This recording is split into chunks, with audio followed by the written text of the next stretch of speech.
29. Infusion versus imputation.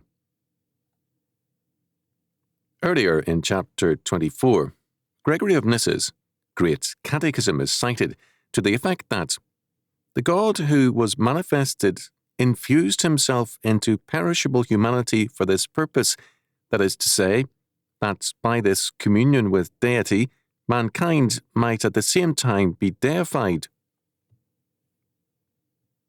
As against this heretical opinion, let us examine the statement of the Westminster Confession of Faith, chapter 11, of Justification, section 1. Those whom God effectually calleth, he also freely justifieth, not by infusing righteousness into them, but by pardoning their sins, and by accounting and accepting their persons as righteous, not for anything wrought in them, or done by them, but for Christ's sake alone, nor by imputing faith itself, the act of believing, or any other evangelical obedience to them as their righteousness, but by imputing the obedience and satisfaction of Christ unto them, they receiving and resting on him and his righteousness by faith, which faith they have not of themselves, it is the gift of God. Infusion is pagan to the core and means spirit possession, or the infusion of divine gifts and attributes, sometimes induced by wine or by drugs.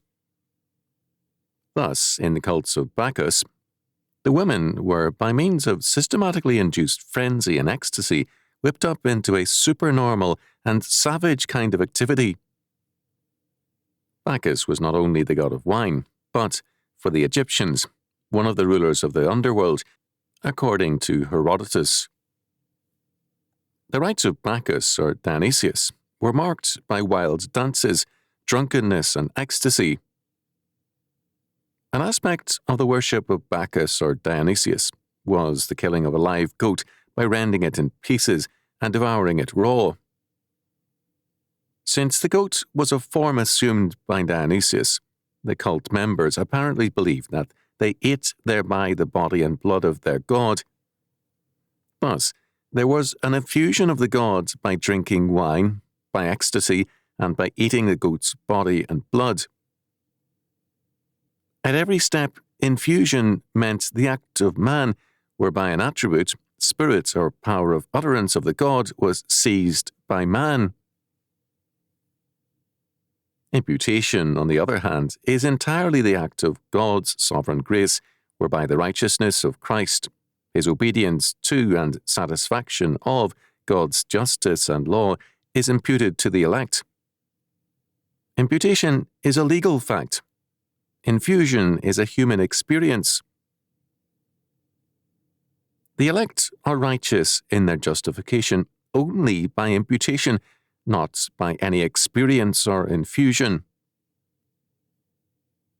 Romans chapter 4 verses 6 and 7, chapter 5 verses 18 and 19, 2 Corinthians chapter 5 verse 21, and other texts make this abundantly clear. The regeneration of the elect is not by infusion, but by their recreation, their transference from the death of sin into the new humanity of Jesus Christ. Sanctification is not by infusion, but by growth in obedience to the law of God. Pagan oracles represent very good examples of infusion. Whether in ancient Greece or old Hawaii, the god or spirit supposedly entered the priest and created convulsions and frenzy, a rolling on the ground, foaming at the mouth, and a meaningless babble at times, all of which was often induced by drugs, food, or by music, fumes, and similar means. The line, thus, between infusion and possession is a thin one, and possession often accompanies infusion. In the pagan practices, a god or spirit spoke through the person. In the Phrygian movements within the Church, there is an implicit and sometimes explicit new canon apart from Scripture in the various utterances. Some of the consequences are both ludicrous and disruptive. Such people will at times declare that God's Spirit has ordered through them that John Smith married Jane Jones. They will declare that certain acts are ordered or countermanded, and normal obligations, duties, and debts are set aside. Infallibility is claimed for these utterances. These become thus a new canon, but not a Christian one.